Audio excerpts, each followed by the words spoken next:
陛下，城外来了一支骑兵，约莫100余骑，打着赵字旗号。啊，是赵云将军的白马义从，赵老将军来援了。开城门。诺。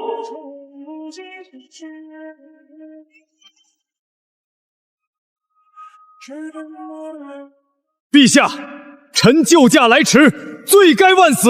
赵叔一路辛苦，朕无恙。陛下成长了。赵叔，相父何在？街亭之败究竟是何情形？街亭失守，我军数万大军被司马懿主力包围于陇右一带的山谷之中，粮草将尽，军心浮动。若非军师强行坐镇，恐怕早已溃散。臣是奉了军师的死命令，率亲卫拼死杀出重围，前来护卫陛下突围的。陛下，西城不可久留，司马懿虽退，但其主力尚在，随时可能卷土重来。拿雍凉、陇右一带的军用堪舆图来。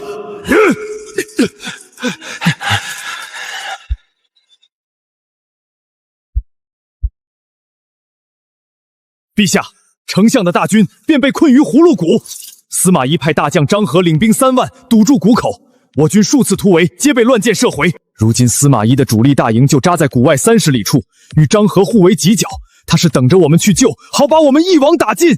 可若不去，丞相的粮草耗尽，就会不攻自破。赵叔，司马懿大营兵力几何？防备如何？约有7万主力，皆是魏军精锐，防备森严，如铁桶一般。铁桶？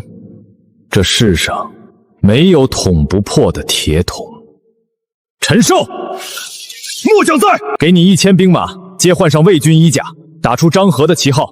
今夜子时佯攻葫芦谷西侧山岭，动静越大越好，一击即走，不必恋战。赵云，末将在。朕给你100白马一从，随朕亲征。陛下，万万不可！此举与送死无异。臣愿领白马一从为陛下赴汤蹈火，但绝不能让陛下亲冒失时。送死？谁说朕要去送死？朕是去杀人。今夜朕要奇袭司马懿中军大帐。陛下请三思啊！此乃自取灭亡之道。陛下，司马懿后撤必是心有疑虑，大营防备只会比平日更严。我等百骑莫说冲入中军，恐怕连营门都摸不到。他严防的是相父的大军，他绝不会想到朕会带着100骑兵来捅他的心脏。赵叔，当年朕带着你在长半坡7进7出都不曾退缩，如今又有何惧？臣惭愧。司马懿是个多疑的人，朕的空城计在他心里种下了一根刺，他现在最怕的就是中计。所以陈寿的佯攻会让他的注意力被全部吸引到葫芦谷方向，而我们这支骑兵就从他最松懈的背后直插魏军帅帐。陛下，若司马懿并未将主力调往葫芦谷呢？他会的，因为相父是他的心魔，朕赌他会犯这个错误。常山赵子龙愿为陛下先锋，刀山火海万死不辞。我等愿随陛下死战。全军整备，1个时辰后出发。朕要让司马懿知道，谁才是这雍凉之地真正的猎人。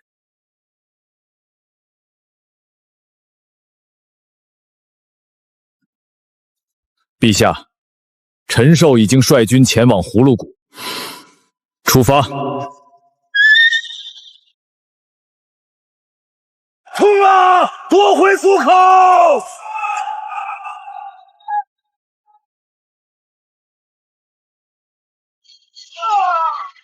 不好！快去禀报都督，蜀军有诈，葫芦谷内有变。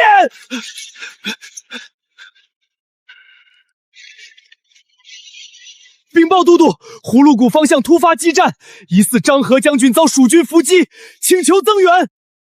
传令张虎、跃进各领5000精兵，火速驰援葫芦谷，务必将蜀军伏兵一网打尽。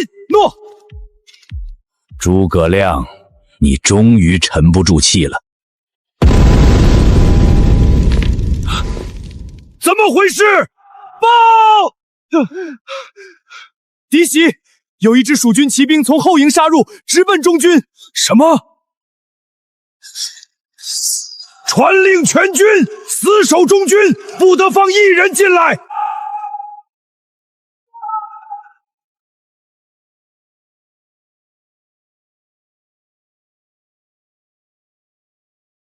挡住！给我挡住！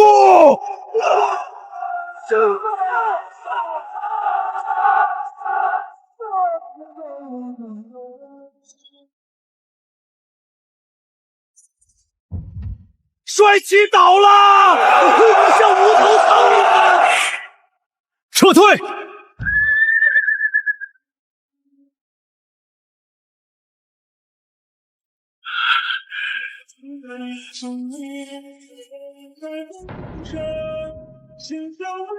恭迎陛下凯旋而归！请陛下过目。传令，将此旗悬于西城城楼正中，昭告全城军民：蜀汉魏王，大汉魏王！诺。诏书，此战阵亡多少人？出征100骑，归来63骑，37名跑友战死沙场。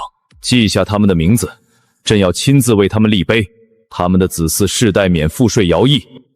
陛下，他们用命换来了蜀汉的生机，朕记着。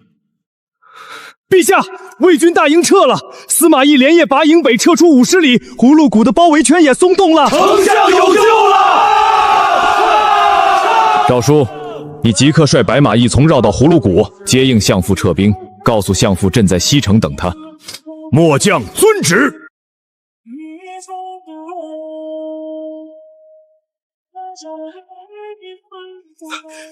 军师，司马懿撤军了。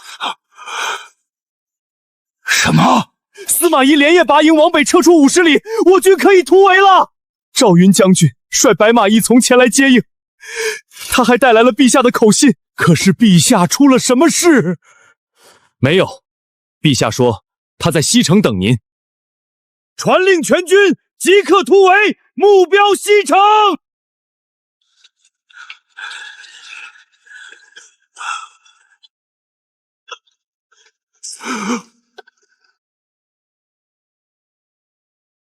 臣诸葛亮拜见陛下，臣北伐失利，致陛下身陷危境，臣罪该万死。相父，你没有错，错的是朕，朕用人不察，才有街亭之败。相父，进城再说。陛下，你……相父，陛下，朕有一事不明，街亭为何会败得如此之快？马谡真的无能至此？是臣用人不察，马谡只是谈兵临阵，不知变通，更不听王平劝谏，执意涉水上山，被魏军断了水源，全军溃散。那相父打算如何处置马谡？臣打算挥泪斩马谡，以正军法。不仅要斩，还要当着全军将士的面斩，这样才能稳定军心。相父，这次北伐虽败，但只要我君臣同心，蜀汉未必不能一统天下。臣诸葛亮愿辅佐陛下，兴复汉室，还于旧都。刘禅，父亲，曹睿陛下传来诏书，召您回洛阳述职。这是要问我的罪了。传我的命令，派人盯紧蜀汉的一举一动。遵命。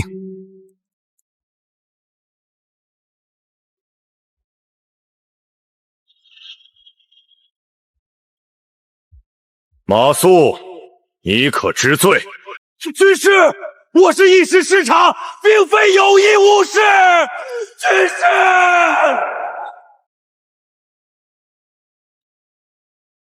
陛下，臣愿戴罪立功，愿为陛下赴汤蹈火。马谡，你可知街亭一败，我蜀汉损失了多少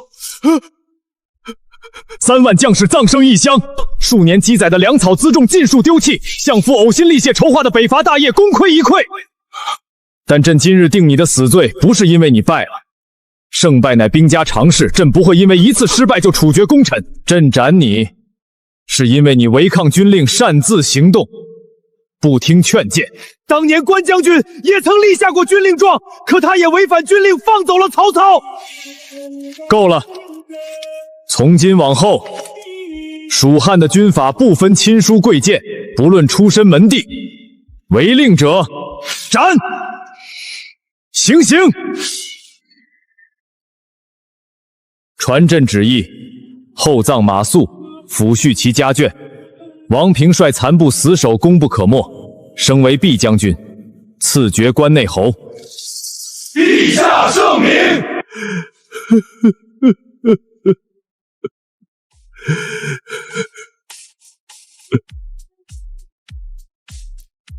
相父，朕知道你心里难受。陛下，臣对不起马谡。相父没有对不起他。街亭之败，你已经上表自贬3级，这是对全军的交代。相父，朕问你，蜀汉现在最大的问题是什么？国力不足，兵力不济。不，是人心不齐。荆州、益州、东州3大派系各怀心思，明争暗斗。相夫你威望虽高，但终究只是臣子，压不住所有人。而朕是天子，朕今日斩马谡，是在告诉所有人，在朕面前没有派系之分，只有忠奸之别。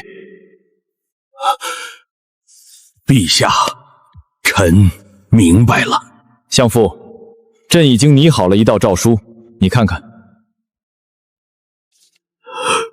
陛下，这是要整肃朝堂。朕要开科选举，整顿军备，扩充禁军。陛下成长了，臣愿辅佐陛下推行新政。相父，朕相信，只要君臣同心，蜀汉必能一统天下。司马都督，西城一战你率10万大军，却被一座空城吓退，更被百骑夺了帅旗。朕很想知道你是怎么打的这一仗。臣一时失察，中了诸葛亮的诡计。诸葛亮？可朕听说在西城城楼上抚琴的是蜀主刘禅，那个阿斗用一座空城一张古琴就把你吓退了。臣知罪。从今日起革去你大都督之职，贬为骠骑将军，戴罪立功。臣遵旨。陛下，魏国传来消息，司马懿被曹睿贬职了。司马懿不会就这么认输的，他迟早会回来。传令全军，明日班师回成都。遵旨。朱清，今日朝会旨意一件事，蜀汉接下来的路该怎么走？陛下，臣以为北伐劳民伤财，损兵折将。今我蜀汉偏居一隅，户不满100万，兵不过10万，当休养生息，万不可再轻启战端。乔大夫，你方才说户不满100万？正是。那朕问你，这100万户的赋税有多少真正进了国库？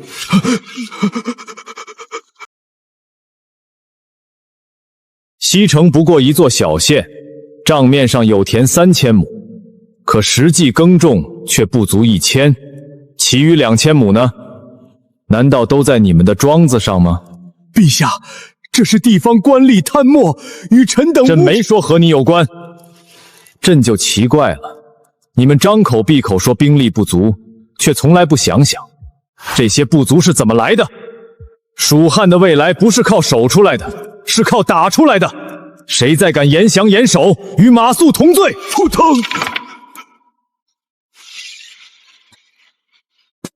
都散了吧。陛下，南中急报。雍凯联合孟获聚众10万，生变了。传诸葛亮、赵云、魏延即刻入宫议事。诺。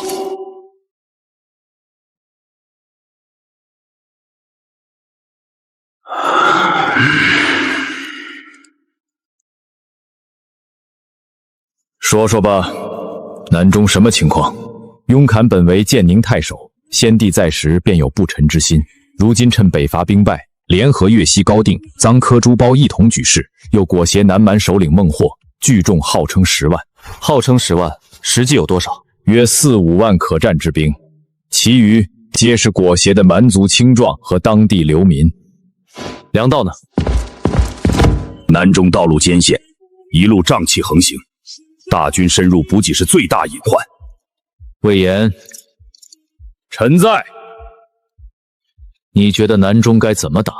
有什么好打的？几个土司造反，给臣2万精兵，3个月踏平他们。文长，南中之事不可轻视，蛮族散居深山，打得赢就打，打不赢就跑，穷追不舍只会被地形拖死，需以攻心为上。攻心？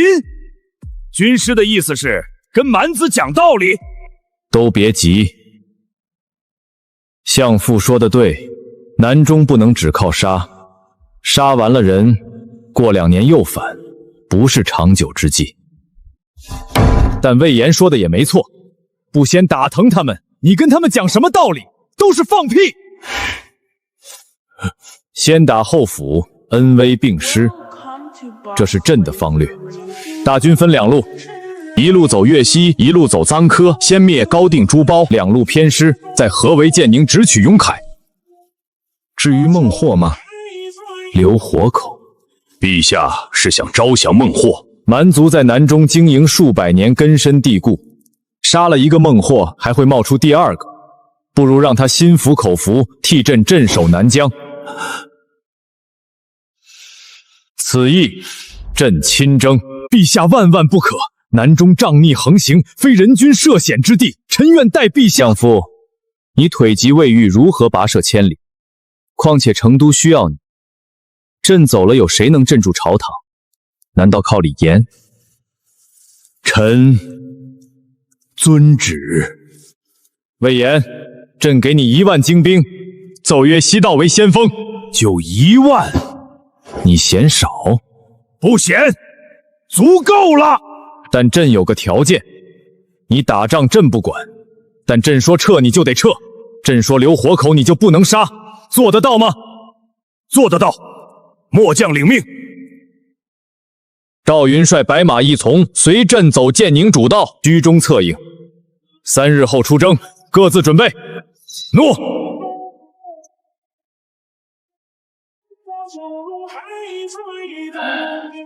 相父，这是什么？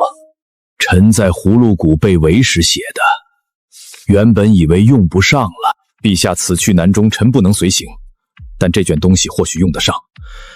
其中所记是臣20年来对天下9州兵要地制的全部心得，以及对曹魏东吴各路将将的用兵习惯与弱点分析。臣老了，但陛下的路还很长，臣能教陛下的都在这里了。相父，等着朕回来。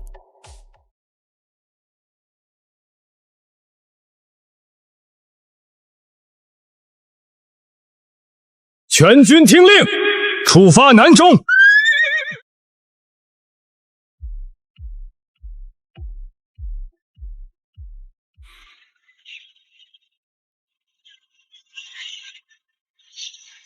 放箭！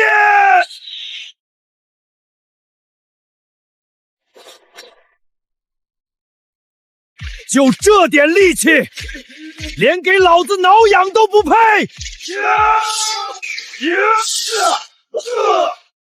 宰了他！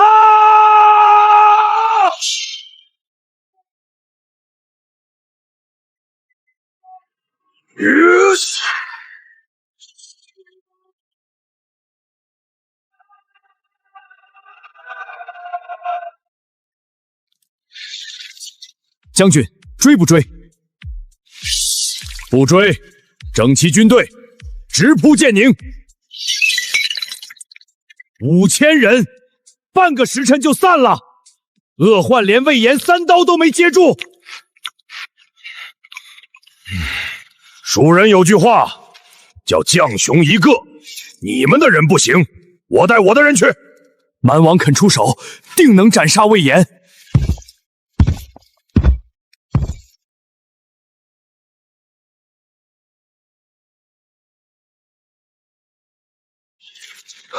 大王，前面有动静。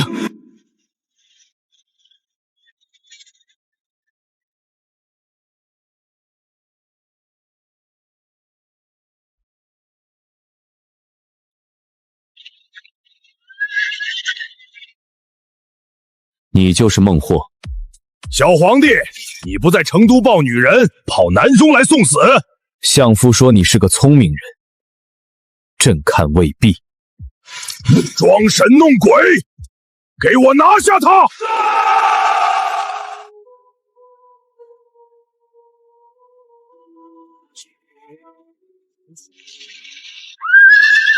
撤！快撤！放！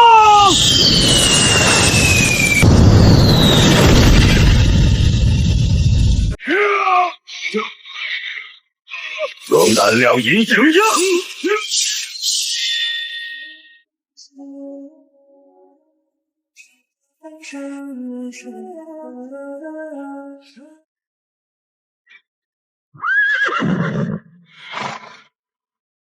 服吗？刘禅，你用诡计，我不服。赵叔，放了他。你真的肯放我？哼，朕说过要让你心服口服，滚回去整顿你的兵马。朕在建宁城下等你。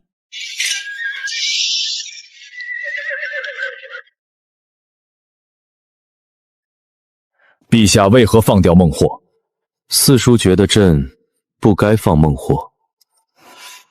孟获在南中威望极高，今日放虎归山，他日必成大患。杀孟获容易，收南中难。我们要的是一个听话的南中，而不是一个年年叛乱的南中。而且朕放孟获回去，是让他替我们探路。探路？相父的地志里，这个地方没有标注，但朕的斥候回报，雍凯在那里囤积了大量粮草，还有一支极其古怪的军队，刀枪不入，遇水不沉。藤甲兵？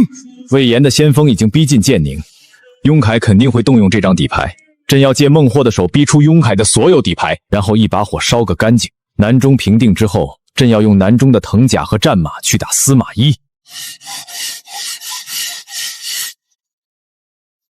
将军，斥候回报，雍凯派出了乌戈国的藤甲兵，正朝我们大营逼近，人数大约1万。听说藤甲兵刀枪不入？是的，斥候试过，弓箭射不穿，刀砍不破。哼，老子最喜欢砍硬骨头。全军听令，备战！刘禅小儿以为赢了一阵就天下无敌了。待我藤甲兵一出，魏延那1万人全得死在那儿。大王，等藤甲兵灭了魏延，我们合兵一处，直接生擒刘禅。到时候这益州就是我们的了。你根本不知道你面对的是什么人。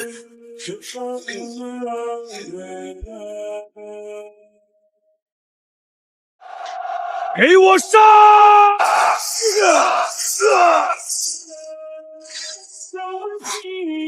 真他娘的邪门！将军，顶不住了，这帮怪物刀枪不入，顶不住也得顶。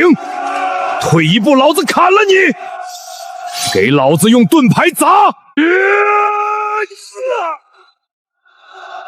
看到了吗？砍不破就给老子砸碎里面的骨头！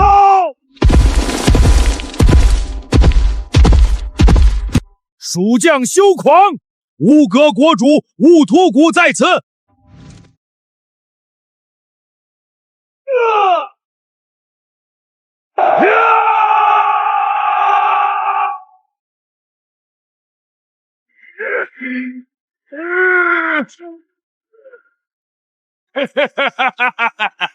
来呀，没吃饭吗？魏延匹夫，今日就是你的死期！传令乌突骨，全军压上！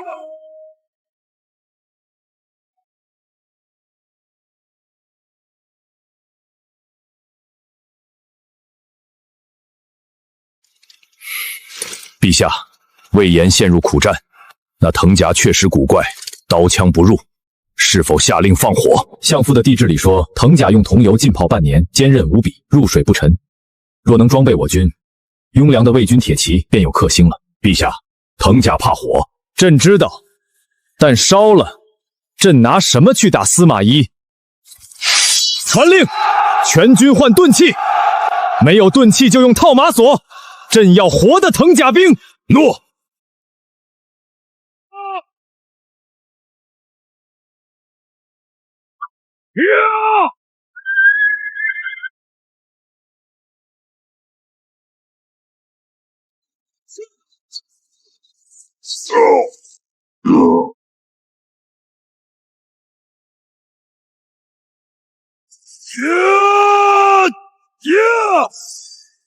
痛快！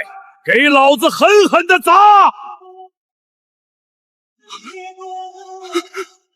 怎么会这样？藤甲兵怎么会败？快撤回建宁！你回不去了。孟虎，你要干什么？我是建宁太守，你要造反吗？造反的是你！你骗我们说蜀汉的皇帝是个废物，让我们送死。今天我就拿你这罪魁祸首去见那个真正的皇帝。你疯了！他杀了我们那么多人！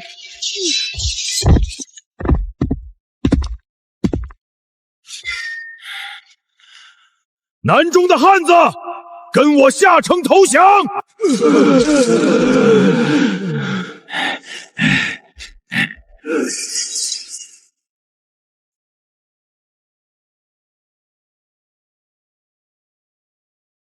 南中孟获拜见大汉皇帝。这次你服不服？服了。你不烧藤甲，反而要生擒，你比雍凯还有种。南中跟着你不亏，聪明。雍凯已平，朕封你为南中都督，统管南中都督部。南中军备与战马一并归入蜀汉府库调度。南中愿举全境之力归附蜀汉，但凡陛下有令，南中将士万死不辞。朕不白拿你的东西。从今日起，南中免赋税3年。成都的盐铁运入南中换你们的药材和皮革，修路通商，只要南中不反，朕保你们太平。陛下仁德，传令，全军休整3日，3日后班师回朝。陛下，这藤甲兵确实是好东西，可惜就是太少了。藤甲造价耗时极长，5000已是极限。乌突谷交给你，把他的兵马练成我大汉的陷阵营。哈哈哈哈！末将领命。陛下，成都急报。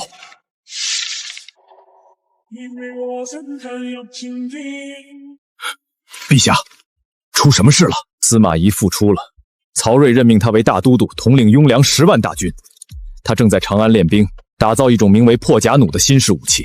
破甲弩，看来司马懿是冲着我们的重甲来的，他在防备我们下一次北伐。生擒兀突河，收编5000藤甲兵，孟获斩掉雍凯归降。丞相，陛下此举是不是过于冒进了？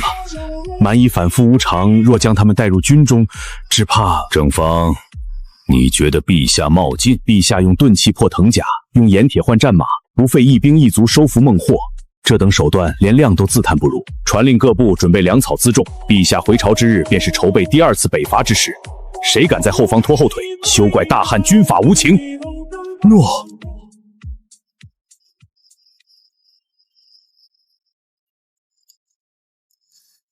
父亲，南中的细作传回消息，刘禅平了南中，带回了5000藤甲兵。藤甲？诸葛亮的地志里写过，藤甲刀枪不入，唯独怕火。他显然是要用这支军队来对付我们的雍凉铁骑。传令下去，加快破甲弩的打造，雍凉10万大军日夜操练，只要刘禅敢来，我就让他有来无回。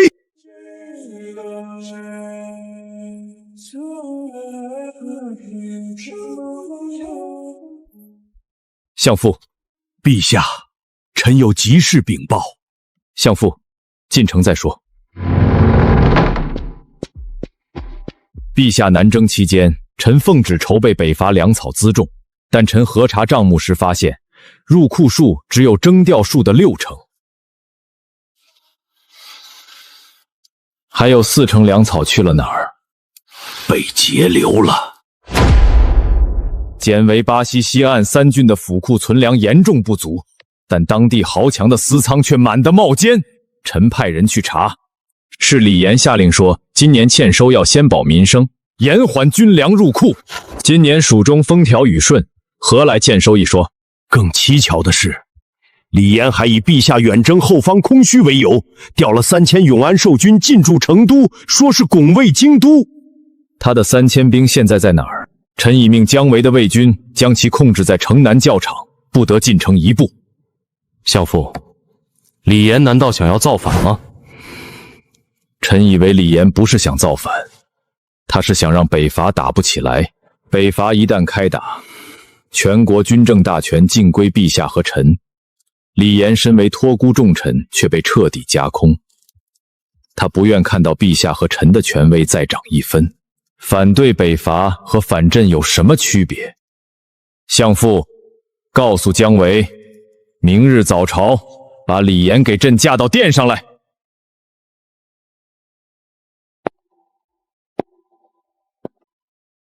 臣李严恭贺陛下南征大捷，臣抱恙在身，未能远迎。李严，朕有件事想问你。建为巴西、广汉三郡的军粮比征调数少了40%，差额在哪儿？回陛下，今年三郡确有欠收之兆，臣恐强征伤民，故下令暂缓。朕没问原因，朕问你粮食放在哪里了？陛下，粮食自然在各郡府库。不在。